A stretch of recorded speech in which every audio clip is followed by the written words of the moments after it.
Well, hello and welcome to the Good Old Days of Radio show. This is John Tefteller, your host. It is Thursday, and we are dipping into a top 10 science fiction-y type experience with 10 programs all about artificial intelligence.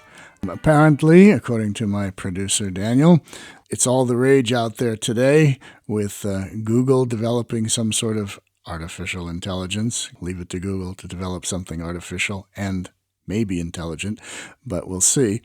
And all these topics were very hot and heavy back in the 1950s. Science fiction writers had a field day with it, creating all kinds of interesting stories. Probably the best of them was Ray Bradbury, who wrote all kinds of stories related to space exploration, aliens and Martians and whatever else.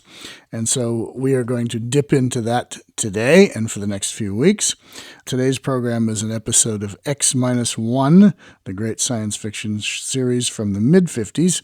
This one from November 10th, 1955, a Ray Bradbury story called Dwellers in Silence. And so you can listen to this and you can compare how they were dealing with artificial intelligence back then as to how we're dealing with Google today. Okay, here we go. Countdown for blast off. X-5, 4, 3, 2, X-1, fire.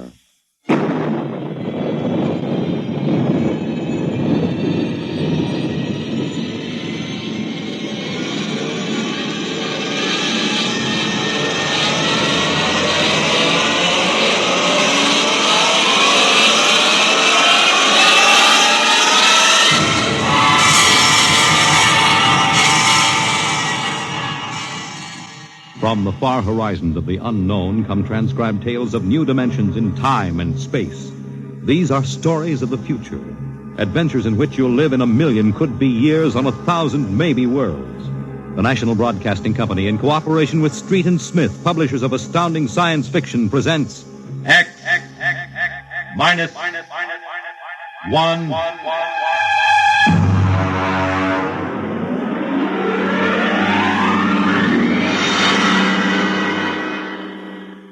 Tonight's story, Ray Bradbury's Dwellers in Silence.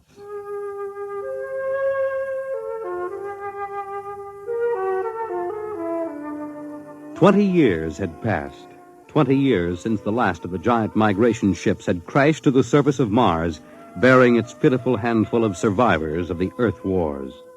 20 years of longing, of turning eyes toward the green Earth as it hung on the horizon like a beckoning light. And now it was done. And the first new ship, built of shining Martian chromaton, had lifted bravely toward home with 3 men locked in its metal belly. There it is. You can barely see the top of the Atomic Trades building in the twilight. They never finished building. Captain, What is it? am I going out of my mind? Look, out that way, to the west. Could that be? Heaven, it is. Those are lights. Turn the ship. Full cruising speed. They are lights. Captain, it's a city, a whole blasted city lit up like a Christmas tree. What do you think of your dead planet now, Williams? Decelerate to -5. We're going to take her down.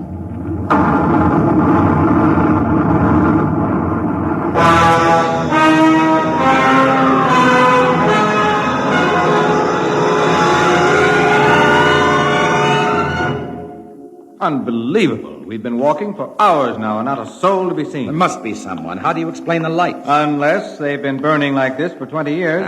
Impossible. I don't know. Municipal building. Do we have a look here, sir? Possibly the records might contain some. That's a good idea. Keep your weapons ready.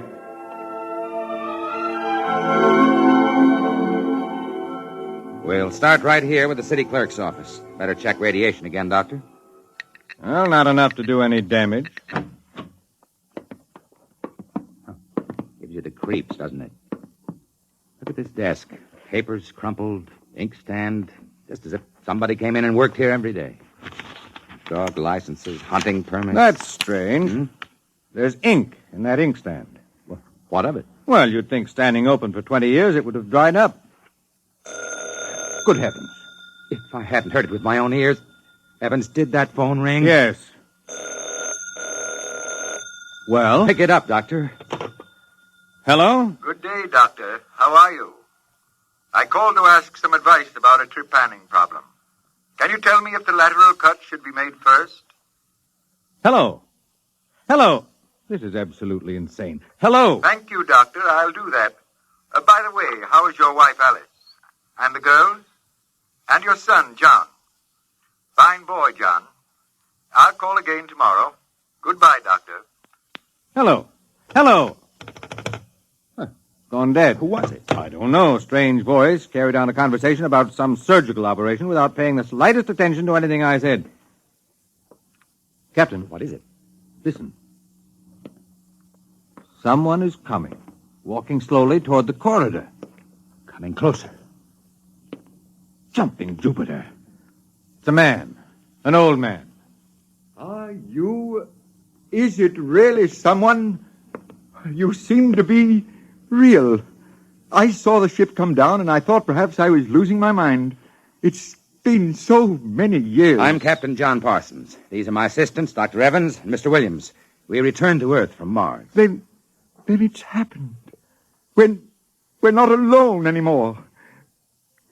Forgive me, gentlemen, if I seem moved. I've waited and hoped for so long. You survived the radiation. We did. There are others. My family. We are the only ones. I answered the phone a moment ago. Who was it? You heard my voice, Doctor. Yours? Yes. To break the loneliness. I've recorded my voice and rigged up an automatic telephone. It's pleasant to hear the phone ring.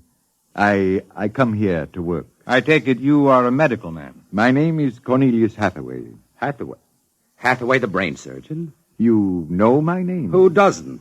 I watched you on television at college. Why, I saw you 23 years ago. You performed a difficult surgery for a cerebral tumor. Thank you. I'd almost forgotten. My mind, you see, I'm almost 80 now. Well, you look fine, sir. We've had the best of everything. An entire city to choose from. Cold storage, the best equipment. But come. There's a fine dinner waiting for you, and you'll want to meet my family. When I saw the ship come down, I told Alice, my wife, you know, to prepare a feast. This is a great day for me, gentlemen. A great day.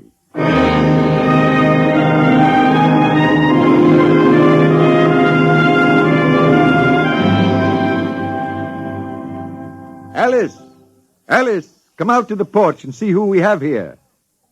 Alice, you here? Come out. My wife, gentlemen. Alice, Captain Parsons, Dr. Evans, Mr. Williams. How do you do, Hathaway? How do you do? And now, if you will follow me in, gentlemen, we'll meet my children.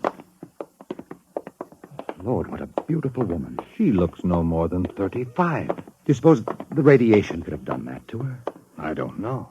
And these are my daughters, Susan and Marguerite, and my son, John. How do you do? How do you do, sir? Sit down, gentlemen, sit down. We'll have a feast in honor of this occasion.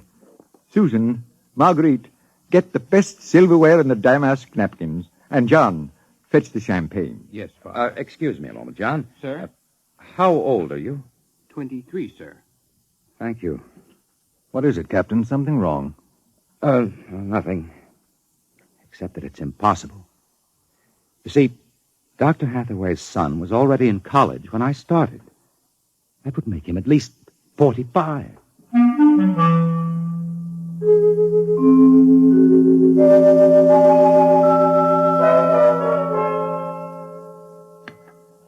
That was a wonderful meal, Mrs. Hathaway. Doctor, your wife is an exceptional woman. Thank you, sir. How would you gentlemen like some fresh gingerbread with your coffee? I've baked it this morning. Oh, wonderful, wonderful. Smell that, Doctor? It's like coming home, Mrs. Hathaway. It's like home having you here. Mrs. Hathaway, may I compliment you on having preserved your youth and beauty so well? Thank you. We have no worries here. No competition.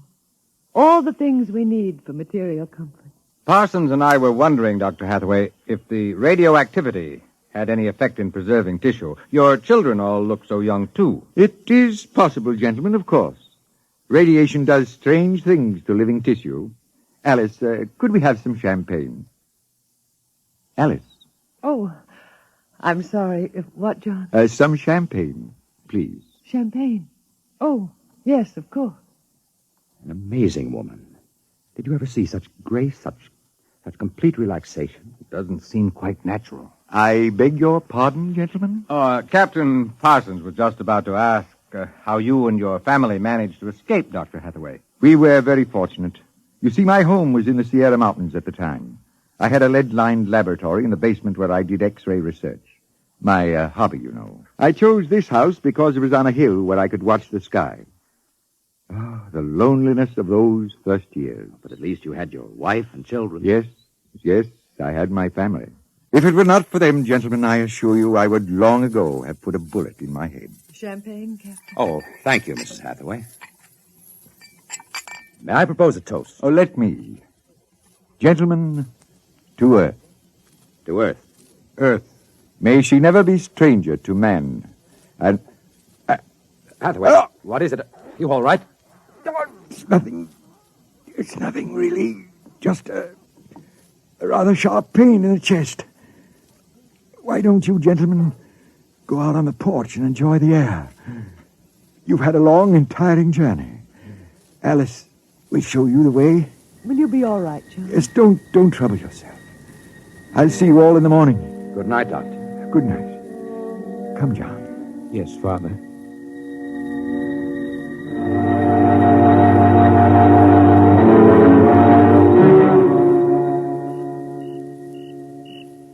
Well, what do you think of old Mother Earth now, Williams?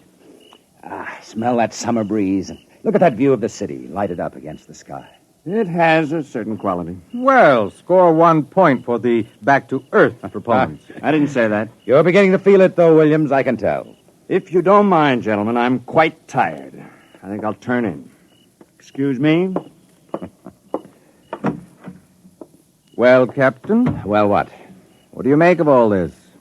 I don't know what you mean. This Hathaway and his family. There's something strange and unnatural going on here. I can sense it. Oh, I think you're reading things into it, Doctor. Perhaps. Well, I'll turn in, too. Coming? In a moment, I want to smoke a cigarette.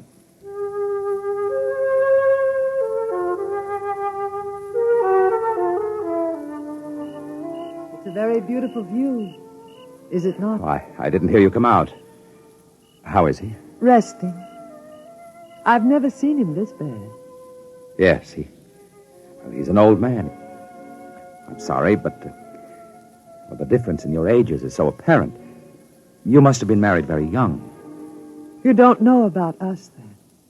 No, Perhaps it is better that way. I don't follow you. Is it something about your husband? He acts very strangely. My husband is a very great man, Captain. It is too bad there was no one to appreciate him. Once he wired the whole city with sound speakers. And when he pressed a button, the whole town lit up and made noises as if 10,000 people were living in it. He must have been very lonesome. Although, with a woman such as you, I don't understand. Perhaps one day you will understand. I hope you will come to trust me as a friend. I can trust no one but him. Good night, Captain. Good night, Mrs. Hathaway.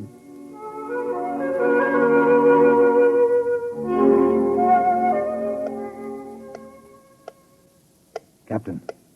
Captain Parsons. What is it? Who's there?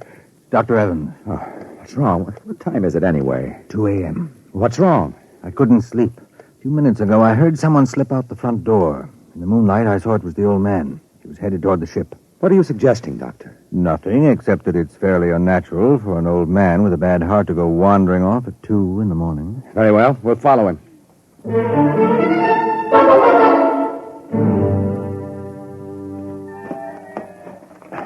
This is far enough. What do you suppose he's doing? What are those on the ground? Good Lord, those are grave markers.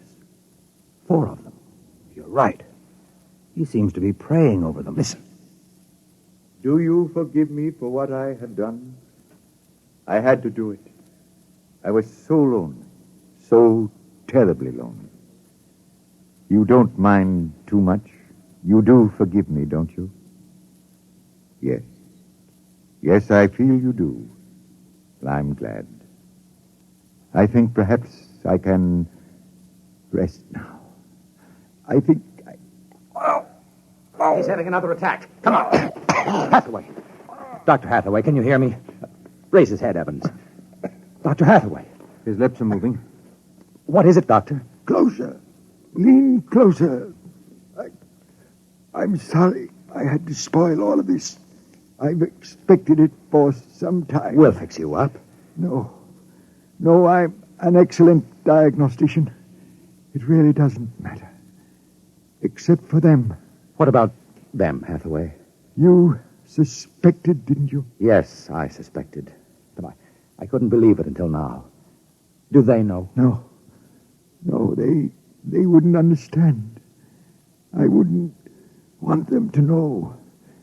Ever. Doctor? He's dead, Captain. What was it he meant about your suspecting? Light a match, Dr. Evans. Look on those 4 grave markers and tell me what you see. Good heavens. Well?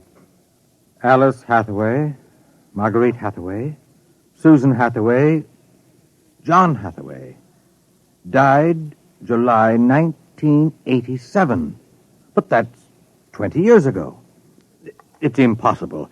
If these markers are correct, then who are those others? Can't you guess, Doctor? Can't you guess?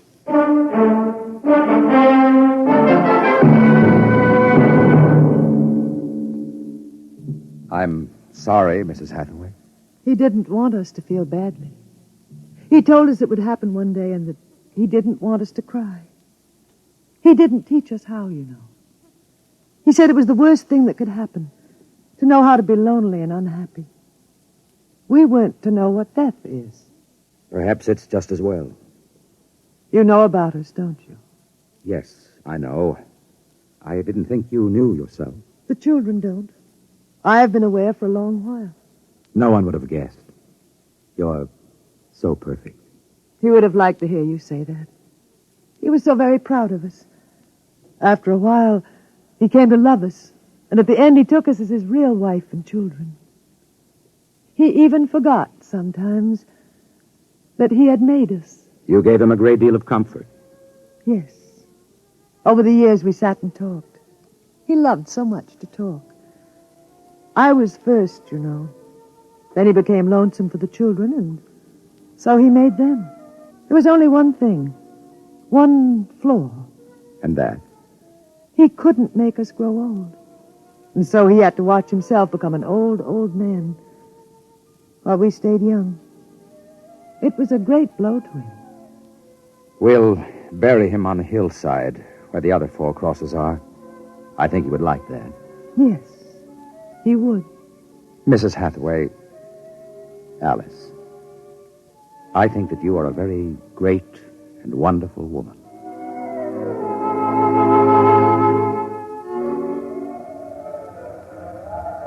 And so we commend the body of this man, John Hathaway, to his Maker. Ashes to ashes, dust to dust returneth. Amen. Come, John. Yes, Mother. Susan, Marguerite.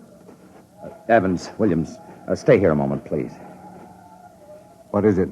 Let them go back to the house. I want to speak to you. I know what you're going to tell us, Captain. I saw the names on the grave markers.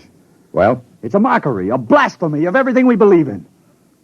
For a man to do something so evil. Can't you imagine what he faced? Can't you imagine what it must have been like to have watched his wife and children die slowly of radiation burns? To know that he was the last man on the face of the earth, alone, eternally and unalterably alone. Good Lord, man, what would you have done if you'd had his medical and technical genius? I'll tell you, you'd have come back to your laboratory just as he did and tried to recapture all the wonderful things that they had been to you. You'd use all the power of your memory, all the accuracy of your fingers, and you'd try to put together, bit by bit, all those things that were wife, son, and daughter. It's incredible. So you suggest that we take them back, Captain? I don't know. We haven't enough space in the ship for that. Every ounce counts. It's Still, to leave them here like that, alone. I think I have an answer, cold-blooded as it may seem. Go on. I suggested we turn them off. Do you think I could do that? No, but I think I could. After all, they aren't human. They're worse than robots. They're ghoulish. I suggest you go back to the ship, Captain, and leave me to deal with them. I will not permit it. You've no choice in the matter. I assure you it'll be quick and entirely painless. I hate to admit it, but he's right, Captain. We can't take them with us, and it would be less than human to leave them here without Hathaway. They were created by him for himself. They have no other feelings, no other purpose. If you leave them, they'll go on year after year, night after night, talking, laughing, baking strawberry biscuits for no reason, not knowing who they are, why they exist. Could you do it, Doctor? I don't know. I've already offered to do it. No. No, I wouldn't want it to be you, Williams. You're sick. You have no feelings. If Dr. Evans here can do it, well, so be it. It's a difficult thing, Captain. Still, as you say, they aren't human. Logic is on your side. It isn't as if you were murdering someone. Well, give me the blast gun, Williams. We'll wait in the ship. Take off in half an hour. Half an hour.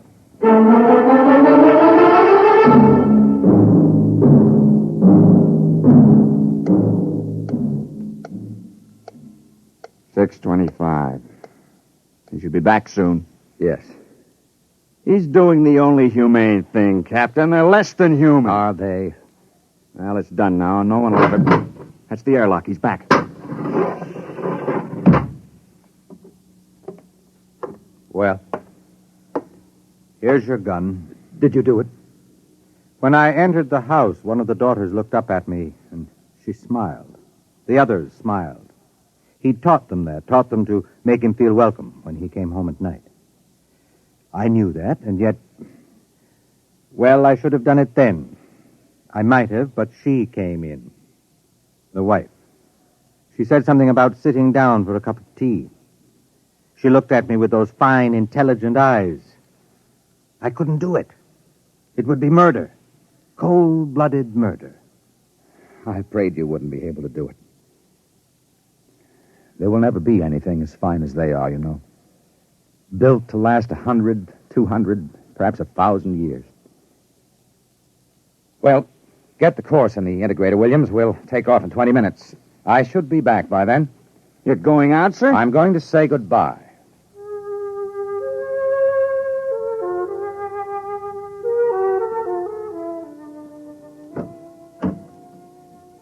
You've come back. Only to say goodbye. It was nice of you. I wanted you to know that I'm coming back. Here? To us? Here. To you. I believe you. I never meant anything more. When will you come? I don't know. It'll take many years to prepare fuel for another trip. 6, 7, perhaps 10 years. I will watch the sky at night, just as he watched it. I'm not a young man. Time is nothing to me. I was born out of time. I'm afraid I must go now. I understand. Strange. I have a new feeling. One which he didn't teach us.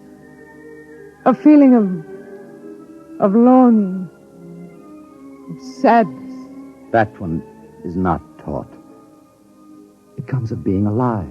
Yes, I am alive. Even though he created me. I'm a person now. Goodbye, Alice Hathaway. Goodbye, John Parsons.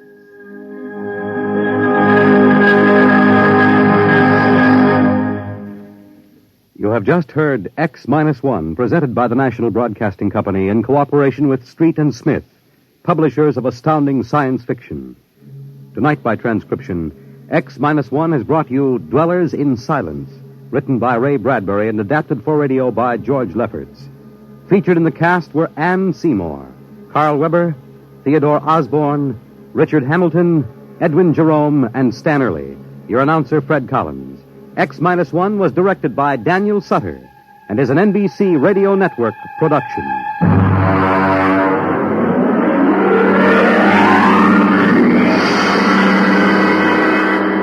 Don't forget, next week, X-1 will be heard on Wednesday at 8 p.m. Eastern Standard Time.